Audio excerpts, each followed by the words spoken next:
Halo semuanya, nama saya Edi Amsyah.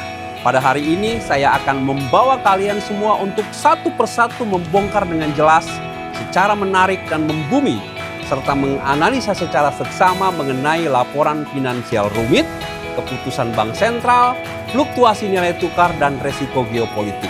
Dengan tidak berbelit-belit dan hanya dengan cara yang paling mudah akan memberitahu Anda apa makna dari semua ini dan apa dampaknya bagi keuangan, investasi, dan kehidupan Anda. Marilah bersama-sama memahami finansial global secara transparan. Jika Anda menyukainya, cukup berlangganan, bunyikan bel, dan ikuti iramanya. Sekarang saatnya kita bergerak. SP8000 bukanlah mimpi. JP Morgan Chase & Co. bertaruh 1,5 triliun pada jalur utama baru. Titik balik era migrasi modal. Teman-teman sekalian, dalam konten hari ini saya dapat memberitahu kalian bahwa ini bukanlah sebuah berita biasa dan bukan sekedar gambaran yang diambil dari cuplikan topik panas, melainkan sebuah berita besar yang dapat mempengaruhi kerangka investasi US dalam 10 tahun mendatang. Anda tidak perlu analis Wall Street dan tidak perlu bersusah payah membaca puluhan halaman riset laporan. Cukup dengan mendengarkan video ini, Anda akan mengerti kalau kita tengah berdiri pada titik balik era investasi. Skema triliunan dolar JP Morgan kita coba dari hal yang paling terlihat. JP Morgan sebelumnya mengumumkan bahwa mereka telah mengaktifkan rencana investasi jangka panjang senilai 1,5 triliun US dollar. Perhatikan, saya tekankan sekali lagi, ini adalah investasi komersial. Bukan dari pemerintah, bukan dari budget, dan bukan juga rencana stimulus. Melainkan bank komersial dengan aset terbesar di dunia yang memutuskan menggunakan kredibilitasnya, kapitalis, dan sumber daya yang dimiliki untuk membangun kembali sasis pada aset yang ada di Amerika Serikat. Dan tepat ketika rencana ini menarik perhatian pasar, JP Morgan Chase & Co. membuang salah satu prediksi paling optimis di Wall Street. SP500 akan menjulang sampai titik 7,500 pada tahun 2026 dengan kenaikan yang dapat mencapai angka 8,000.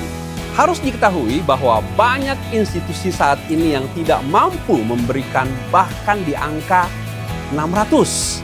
Namun JP Morgan mampu menaikkan langit-langit beberapa lantai ke atas. Saat Anda melihat dua hal ini secara bersamaan, Anda dapat sadar bahwa ini bukanlah tindakan emosional, melainkan suatu arah di mana arah pertama adalah kemana uang pergi, dan sisi lain adalah kemana pasar pergi.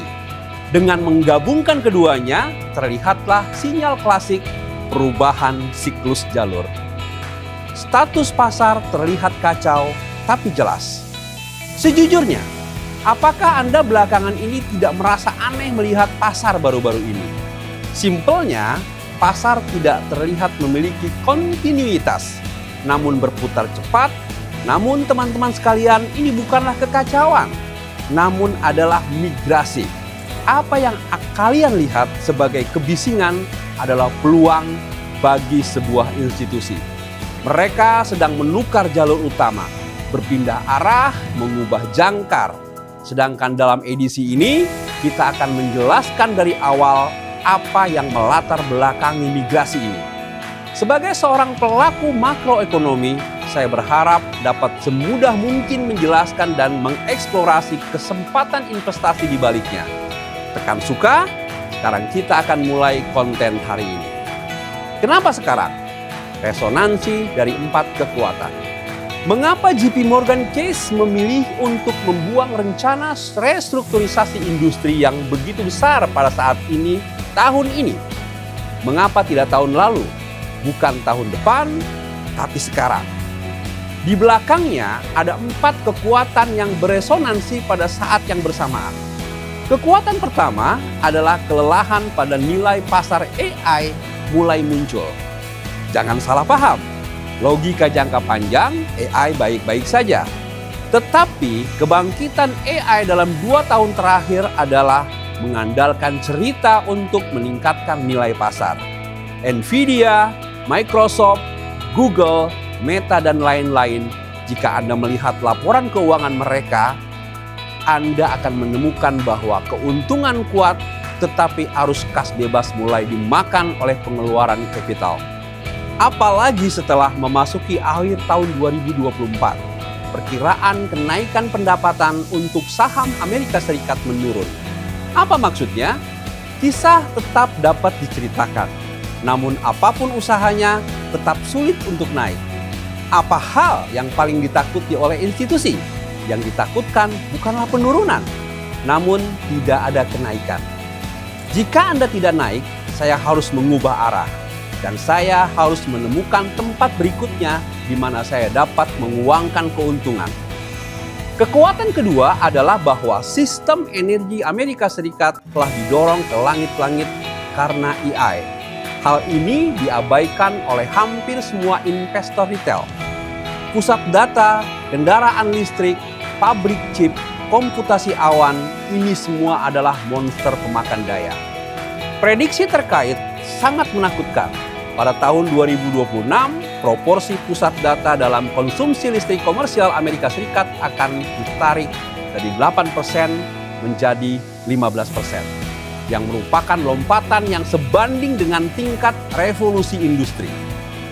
Masalahnya adalah bahwa jaringan Amerika Serikat telah menua selama 1 dekade ini, dan pengiriman sistem transmisi tidak mengimbangi ekspansi permintaan. Akibatnya, sebuah fenomena aneh muncul. Semakin kuat AI, semakin ketat catu daya di Amerika Serikat.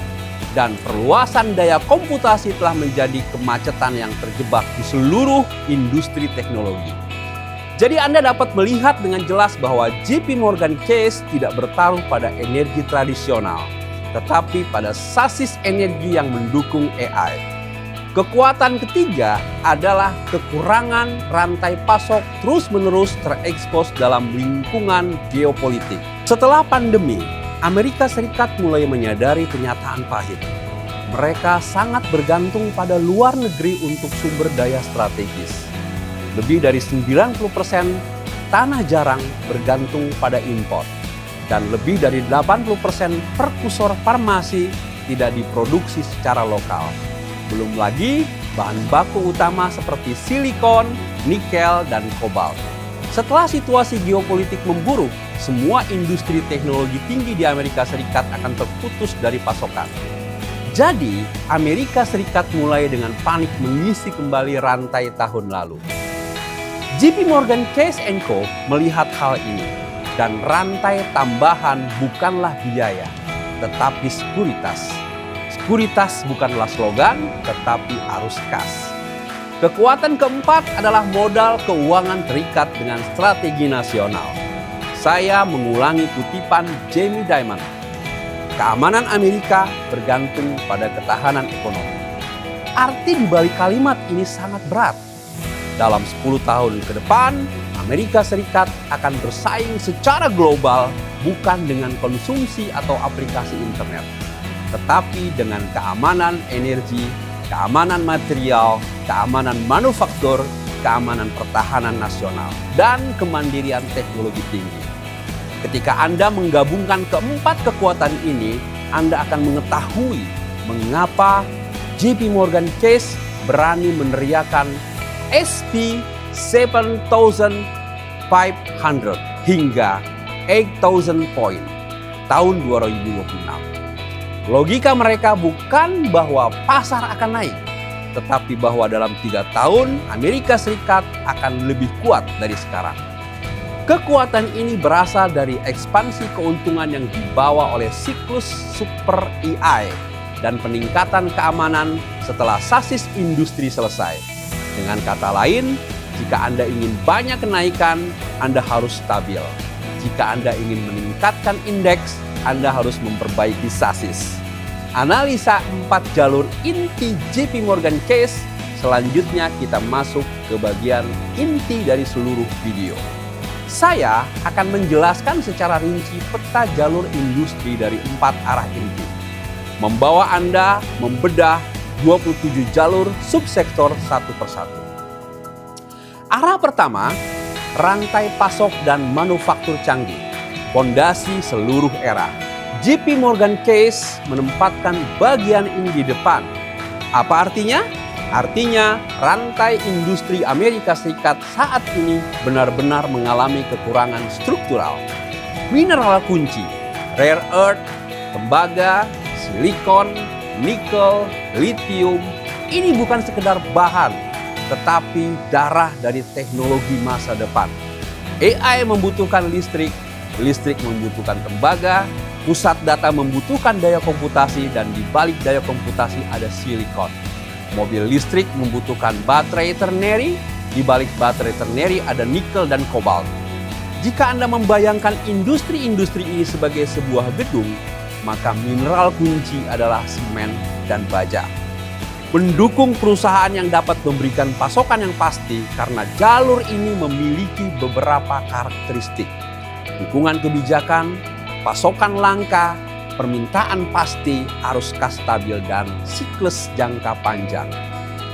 Arah yang kedua, pertahanan dan dirgantara. Parit arus kas plus percepatan komersiasi. Apa yang paling dibutuhkan Pentagon saat ini? Bukan F-35, tetapi kawanan drone satelit orbit rendah. Sistem AI militer, jaringan komunikasi terenkripsi, ini bukan produk pertahanan, melainkan lebih seperti produk teknologi. JP Morgan Chase ingin membawa pendanaan komersial ke rantai industri pertahanan, agar teknologi ini bisa lebih cepat diskalakan dengan dikomersialisasikan. Logika arah pertahanan untuk 3 tahun ke depan sangat sederhana. Pesanan stabil, sifat pertahanan yang kuat, arus kas solid, permintaan geopolitik meningkat. Kandungan teknologi meningkat. Sektor pertahanan bukan soal siklus, melainkan kebutuhan strategis yang mendesak. Arah yang ketiga, teknologi energi dan infrastruktur listrik adalah harta kas tersembunyi yang paling diremehkan di era AI. Jika AI adalah mesin, maka listrik adalah bensin. Jika AI adalah otak, maka energi adalah oksigen. Jaringan listrik Amerika Serikat, penyimpanan energi, sistem transmisi, infrastruktur ini sudah tua dan harus ditingkatkan. JP Morgan Chase menekankan bukan pada energi tradisional, melainkan 3 hal. 1. Upgrade jaringan listrik. Seluruh transmisi tegangan tinggi, sistem pengaturan pintar. Yang kedua, sistem penyimpanan energi, baterai litium, natrium, flow battery. Yang ketiga, energi terdistribusi, fotovoltaik, kombinasi angin plus penyimpanan energi. Anda harus memahami logika inti. Sekuat apapun AI, tanpa listrik tak bisa berjalan. Semakin kuat AI, keamanan energi semakin penting. Jadi, infrastruktur listrik dan energi adalah mesin arus kas paling stabil untuk 10 tahun ke depan. Baru-baru ini, jika Anda melihat laporan keuangan beberapa operator jaringan listrik terbesar di Amerika Serikat dan pemimpin penyimpanan energi, semua menunjukkan fenomena yang sama. Pesanan penuh, panduan masa depan meningkat. Arah yang keempat, teknologi terkini dan strategis. AI ditambah kuantum, ditambah keamanan cyber dalam kurva jangka panjang. Bagian ini paling mudah disalahartikan, baik terlalu tinggi maupun terlalu rendah. Logika JP Morgan Chase sangat jelas. Mereka tidak akan berinvestasi pada AI atau AI berbasis cerita, tetapi akan berinvestasi pada platform AI yang pasti.